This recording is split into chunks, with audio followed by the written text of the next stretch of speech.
Assalamualaikum warahmatullahi wabarakatuh.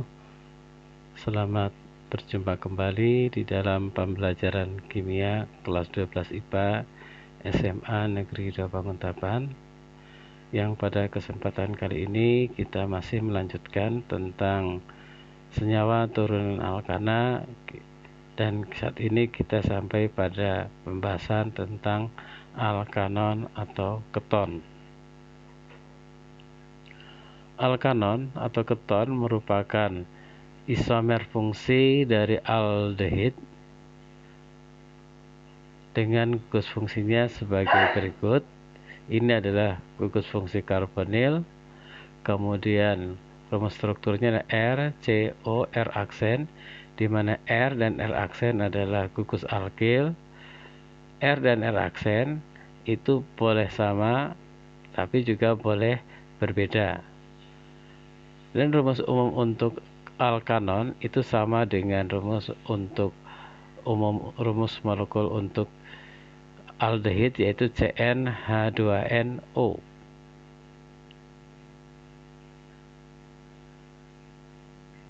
Beberapa senyawa alkanon atau keton. Alkanon yang paling sederhana minimal akan terdiri dari 3 buah atom C, sehingga seperti ini ada CH3, C, CH3, dan ini karbonilnya, maka ini diberi nama sebagai propanon. Kemudian suku berikutnya terdiri dari 4 buah atom C, maka ini diberi nama sebagai butanon. Kemudian mulai dari gugus yang terdiri dari 5 atom C, maka kita perlu memberikan penamaan letak gugus fungsi. Sebagai contoh di sini CH3C, C3H7. Di sini letak gugus fungsinya terletak pada C nomor 2. Ini nomor 1, 2, 3, 4, dan 5 di sini. Sehingga namanya menjadi 2 pentanon. Masih dalam pentanon, di sini di contoh yang terakhir, letak gugus fungsi terletak pada C nomor 3 dari rantai pentanon. Ini 1, 2, ini ketiga, 4, dan 5. Sehingga kita beri nama pentanon. 3 pentanon. Yang atas adalah 2 pentanon, yang ini 2 pentanon, kemudian yang bawahnya adalah 3 pentanon. Tata nama alkanon dengan menggunakan sistem IUPAC mirip pada penamaan alkana, hanya akhiran ana diganti dengan akhiran anon. Sebagai contoh, untuk sebuah alkanon yang bercabang, maka penamaannya harus diurut dari ujung yang paling dekat dengan gugus fungsi, meskipun di sini ada cabang, sehingga gugus fungsi mendapatkan prioritas untuk mendapatkan nomor yang lebih kecil dibandingkan dengan cabang.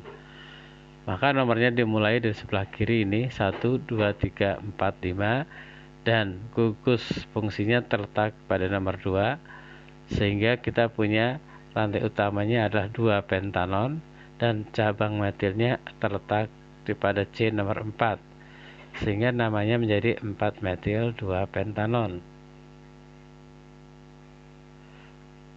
Kemudian untuk contoh berikutnya, di sini ada cabang dan ada juga gugus fungsi.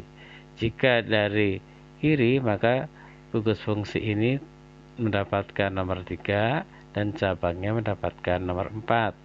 Sedangkan kalau dari kanan, gugus fungsi juga mendapatkan nomor 3, tapi cabangnya mendapatkan nomor 2.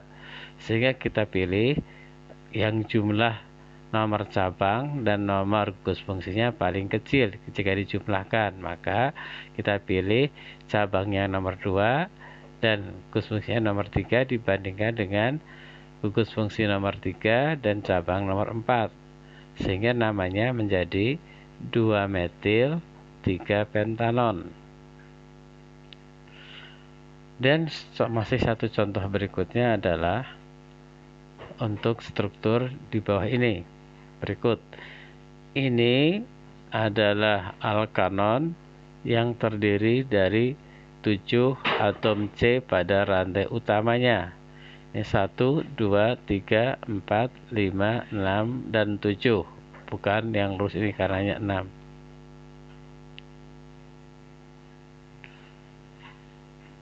Di sini cabangnya kita bisa lihat ada 2 buah cabang metil ini terletak pada C nomor 4 dan C nomor 5,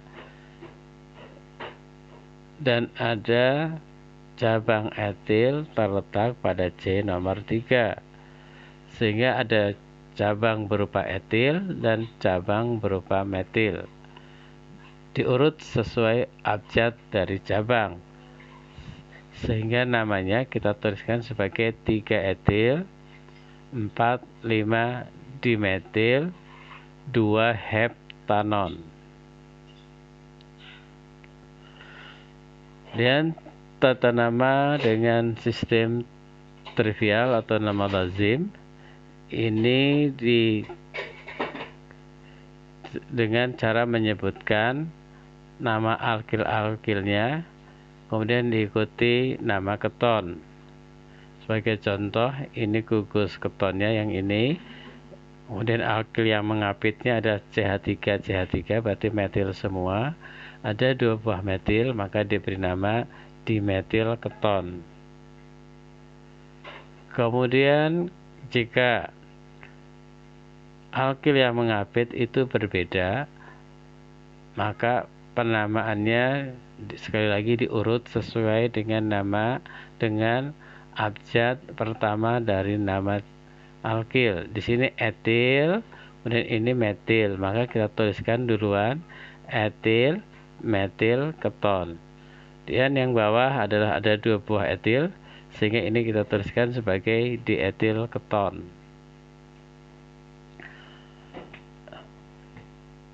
Dua contoh berikutnya, yang ini adalah etil, kemudian ini propil, sehingga namanya kita tuliskan sebagai etil propil keton.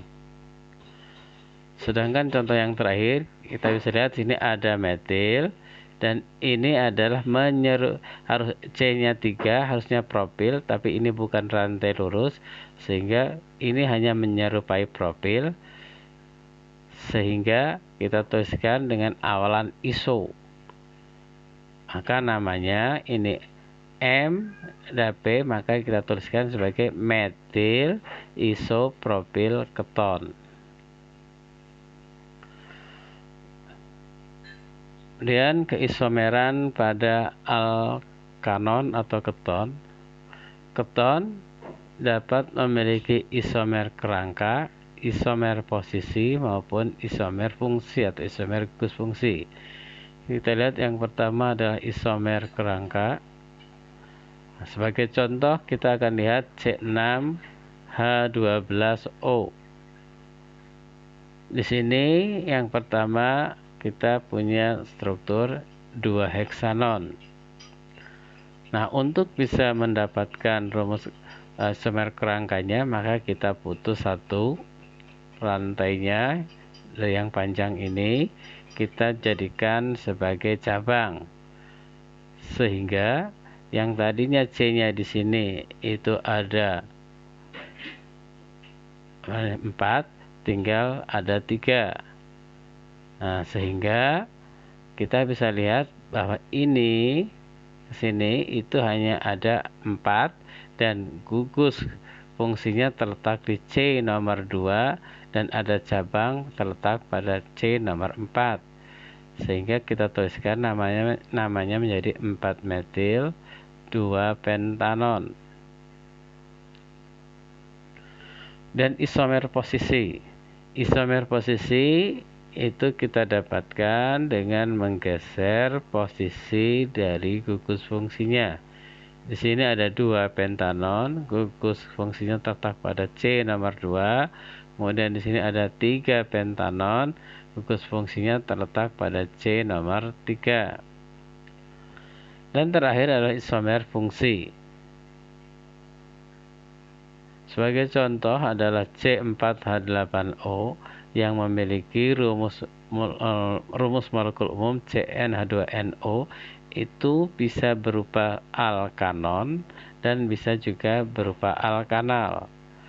Sehingga untuk alkanonnya adalah menjadi 2 butanon atau butanon saja, dan sebagai alkanal adalah butanal.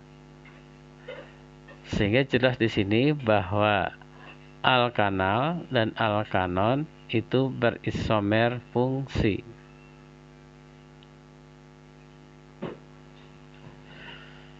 Sifat-sifat alkanon atau alketon, yang pertama sifat fisis. Keton termasuk senyawa polar dan larut di dalam air. Mempunyai titik didih yang lebih tinggi dibandingkan dengan senyawa hidrokarbon lain yang memiliki massa molekul relatif atau hampir sama, karena dia bersifat polar sehingga menyebabkan titik didihnya lebih tinggi dari senyawa sejenis yang MR-nya lebih atau sama. Kemudian sifat kimia. Sifat kimia, walaupun keton berisomer fungsi dengan aldehid, tetapi keton memiliki sifat kimia yang berbeda dengan aldehid. Sebagai ringkasan, kita bisa lihat bahwa pada reaksi oksidasi, keton tidak bisa teroksidasi, sedangkan aldehid mudah teroksidasi. Untuk reduksi, keton jika direduksi akan menghasilkan alkohol sekunder, sedangkan aldehid akan menghasilkan alkohol primer. Kemudian reaksi dengan reagen Tholen dan reagen Fehling, keton tidak bereaksi terhadap keduanya. Sedangkan pada aldehid, jika direaksikan dengan reagen Tholen akan menghasilkan cermin perak, sementara jika direaksikan dengan reagen Fehling akan menghasilkan endapan berwarna merah bata.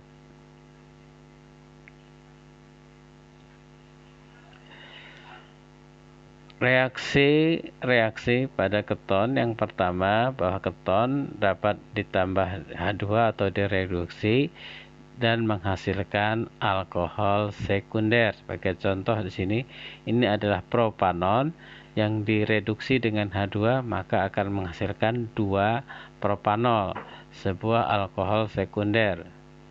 Kemudian keton juga bisa direaksi dengan asam sianida. Nah, ini sebagai contoh adalah propanon atau aseton yang direaksikan dengan asam sianida menghasilkan aseton sianohidrin.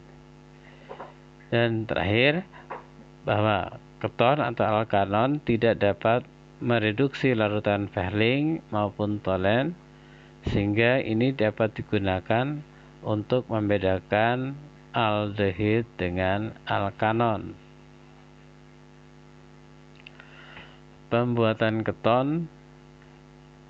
Keton dibuat dari oksidasi alkohol sekunder dengan oksidator dapat berupa KMnO4 ataupun dapat berupa K2Cr2O7. Sebagai contoh di sini adalah 2 propanol. Ini 2 propanol dioksidasi akan menghasilkan propanon atau keton dan H2O. Kemudian kegunaan keton. Keton paling banyak digunakan adalah propanon atau sering dikenal dengan nama aseton. Beberapa kegunaan aseton antara lain untuk pelarut lilin, plastik, dan sirlak. Pelarut untuk selulosa di dalam produksi rayon. Kemudian sebagai bahan pengering alat-alat laboratorium, dan untuk menghilangkan atau melarutkan cat kuku atau cutex. Demikian tadi pembelajaran kita tentang alkanon, semoga dapat bermanfaat. Assalamualaikum warahmatullahi wabarakatuh.